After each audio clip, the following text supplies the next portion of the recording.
Yeah, we just received the latest report from Angelo Corzola, who's the fisheries biologist up in Oshkosh, about walleye tagging program that's been going on the Fox River for a few years now.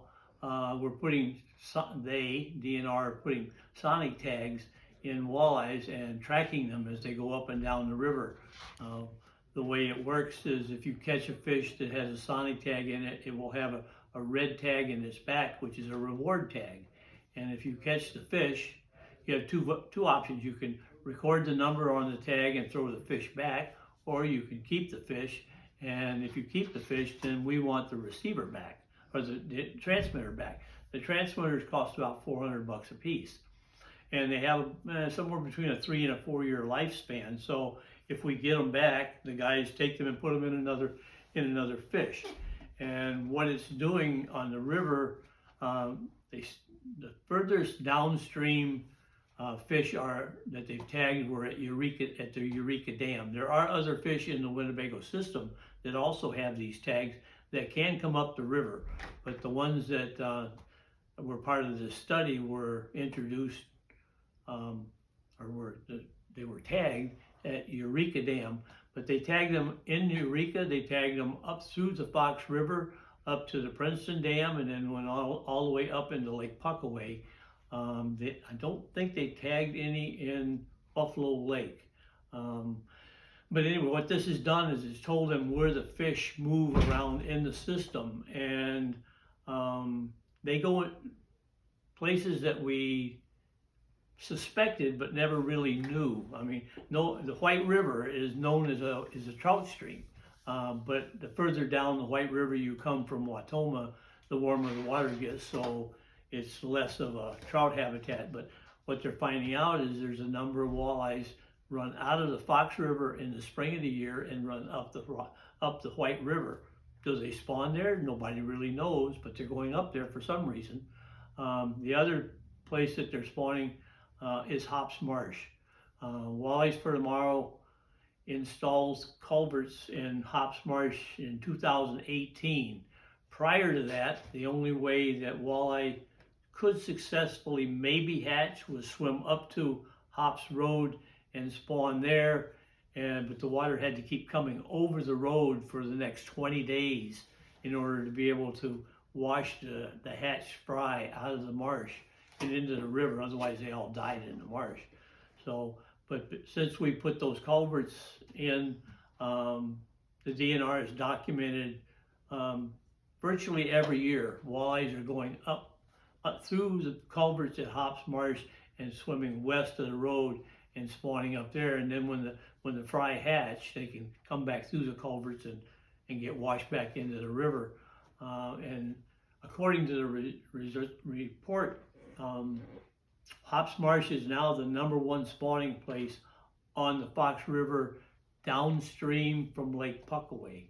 Now, Lake Puckaway is a wide area in the Fox River.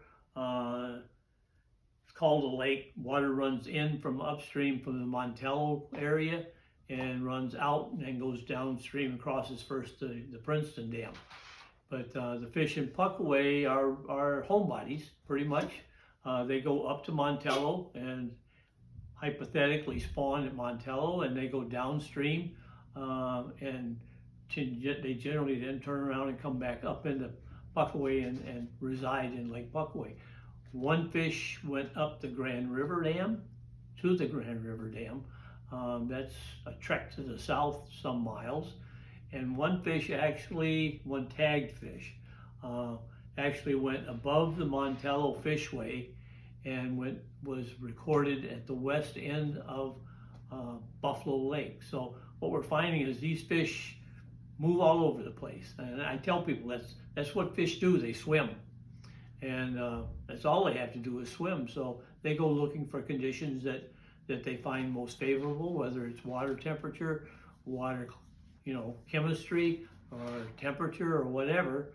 But that's what they do. And the way this works is, as I just said, if you catch a reward tagged fish and you send the numbers in or send the tag in or the transmitter in to the DNR, Walleyes for Tomorrow will write you a check for $100. It's been found over the years. We've done this now on the Winnebago system for, I would guess 10 years.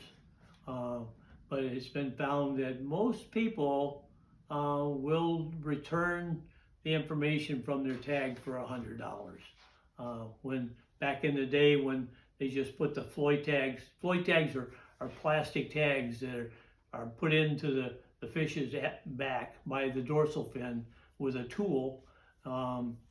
It's kind of like the tags that you get in the store that puts a price tag on your shirt. Pretty much the same system, only it's got a numbered tag on it. And was found that there weren't that many people that were too serious about returning those tags. So their population estimates were somewhat iffy. And but what we found over the years that for $100, most people are going to return the tag. And I think this year we're probably pushing $1,500 in reward tags that we have paid off this year. We also have a program like that going up on Green Bay now. That's a whole different story, but they're putting fish in at Sturgeon Bay, the Pier, the Menominee River, the Oconto River, and the Peshtigo River, and they're trying to get 500 fish at each location, and they're trying to have 100 of those fish in each location have a tag in it. I don't know, I've not seen a report as to how many they actually put in, but I think we've only had 4 of those fish returned so far, 4 captured. So the exploitation rate there is quite low. And that's what this whole program is designed to do, is check fish movement in the systems and to check exploitation. Exploitation is, by definition, the amount of fish that humans remove from the population in a given year.